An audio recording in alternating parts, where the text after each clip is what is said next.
ನೋಡ್ತೀರಿ. ನಾನು ನಿಮ್ಮ ಪ್ರೀತಿಯ ಲಯನ್ ಕುಮಾರ್. ನೋಡಿ ಸ್ನೇಹಿತರೆ, ಇವತ್ತು ಒಬ್ಬರ ನಿರ್ಗತಿಕರ ಅನಾಥ ಶವವನ್ನ ತಗೊಂಡ್ ಬಂದಿದ್ದೀನಿ. ಆಂಬ್ಯುಲೆನ್ಸ್ ಅಲ್ಲಿ ಇನ್ನೇನು ಸ್ವಲ್ಪ ಹೊತ್ತಲ್ಲಿ ಬರ್ತಾ ಇದೆ. ನಮ್ಮ ಸ್ನೇಹಿತರು ಗುಂಡಿ ಆಗದಿದ್ದಾರೆ. ನೋಡಿ ಸ್ನೇಹಿತರೆ, ನಿಮಗೆ ಇಲ್ಲೊಂದು ಗುಂಡಿನ ತೋರಿಸ್ತೀನಿ, ಹಾಗೆ ಮತ್ತೊಂದು ಗುಂಡಿನ ತೋರಿಸ್ತೀನಿ. ಈಗ 1:30 ಸಮಯ. ಈಗ ಅನಾಥ ಶವ ಬರ್ತಾ ಇದೆ.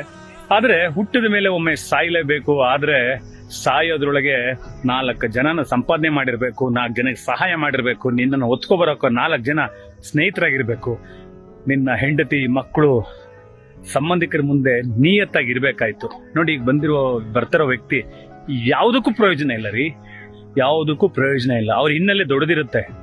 ಆದ್ರೆ ಇಲ್ಲಿಗೆ ಬರ್ಬೇಕಾದ್ರೆ ನಮ್ಮ ಆಂಬ್ಯುಲೆನ್ಸ್ ಡ್ರೈವರು ನಾವುಗಳು ಅವ್ರ ಅಂತ್ಯ ಸಂಸ್ಕಾರ ಮಾಡ್ತಾ ಇದ್ದೀವಿ. ಒಬ್ಬ ಬಂದಿಲ್ಲ ರೀ, ಒಬ್ಬ ಬಂದಿಲ್ಲ. ಇನ್ನೆಂತ ಜನ್ಮ ರೀ, ನೆನಕ್ರಿ ಬರೀ ದುಡ್ಡು ಆಸ್ತಿ ಅಂತಸ್ತು ಅಂತ ಓಡಾಡ್ತೀರಾ. ಇರೋದ್ರೊಳಗೆ ಕೊಟ್ಟು ಜೀವನ ಮಾಡಿ ಬಿಟ್ಟು ಹೋಗುವಂತ ಈ ಪ್ರಪಂಚಕ್ಕೆ ಕೊಟ್ಟು ಹೋಗುವಂತ ದೊಡ್ಡವರು ಒಂದು ಮಾತು ಹೇಳಿದ್ದಾರೆ. ಆದ್ರೆ ನಿನ್ ಕೈ ಕೊಡಕ್ಕಾಗ್ದೋದ್ರು ಪರವಾಗಿಲ್ಲ, ನಿಮ್ ಮನೆನಾದ್ರೂ ಉದ್ಧಾರ ಮಾಡ್ರಿ. ನಿಮ್ಮ ನಂಬ್ಕೊಂಡಿರುವಂತ ಹೆಂಡತಿ ಮಕ್ಕಳು ಅವ್ರಿಗಾಗಿ ಬದುಕ್ರಿ. ಊರು ಬಿಟ್ಟು ಮನೆ ಬಿಟ್ಟು ಅಪ್ಪ ಅಮ್ಮನ ಮಾತು ಕೇಳದೆ ಡ್ರಗ್ಸು ಗಾಂಜಾ ಏನೇನೋ ಕೆಟ್ಟದನ್ನ ಕಲಿತಿರ್ರಿ. ಕಲ್ತ್ಬಿಟ್ಟು ಒಂಟಿಯಾಗಿ ಬರ್ತಿರ್ರಿ.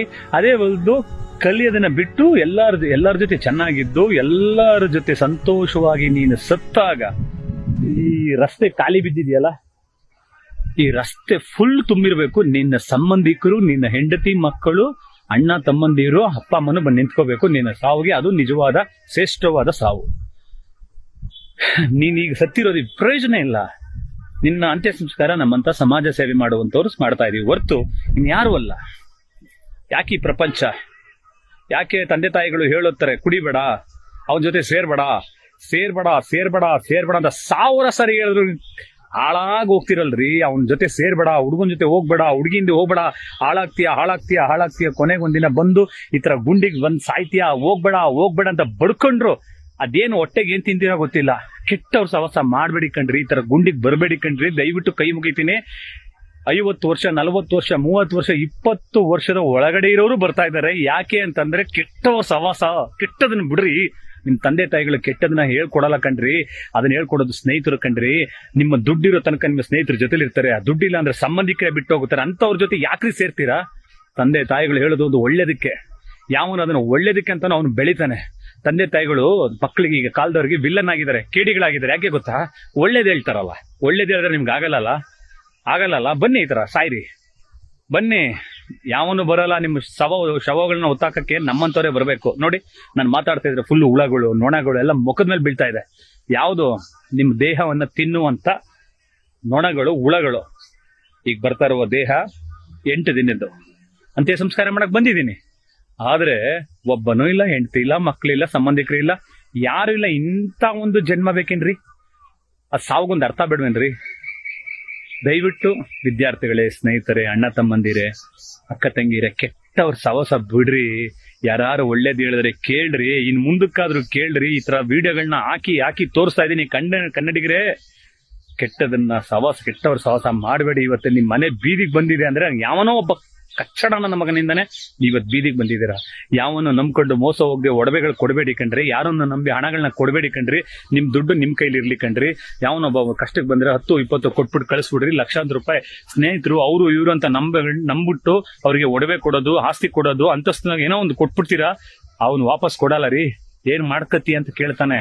ಈ ಗುಂಡಿ ಮುಂದೆ ಹೇಳ್ತಾ ಇದ್ದೀನಿ, ನಿಮ್ಮನ್ನ ಗುಂಡಿಗೆ ಹಾಕ್ಬಿಡ್ತಾರೆ.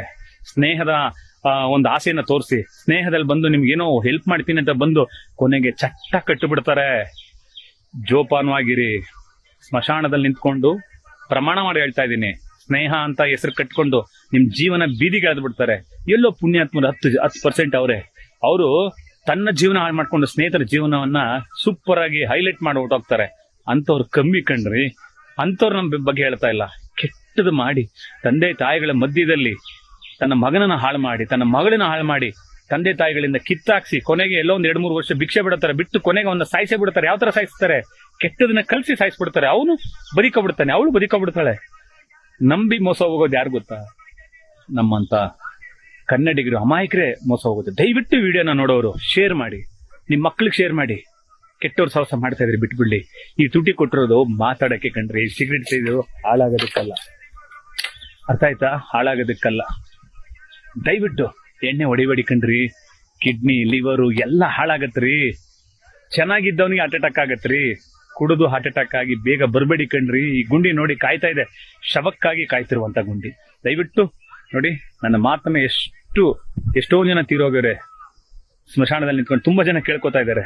ನಿಮ್ ಒಳ್ಳೇದಕ್ಕೆ ಕೇಳ್ತಾ ಇದ್ದೀನಿ. ಇನ್ ಮುಂದೆ ಆದ್ರೂ ಒಳ್ಳೆಯವ್ರ ಜೊತೆ ಸಹವಾಸ ಮಾಡಿ, ನಿಮ್ ತಂದೆ ತಾಯಿ ಮಾತನ್ನ ಕೇಳಿ. ಜೈ ಹಿಂದ್, ಜೈ ಕರ್ನಾಟಕ.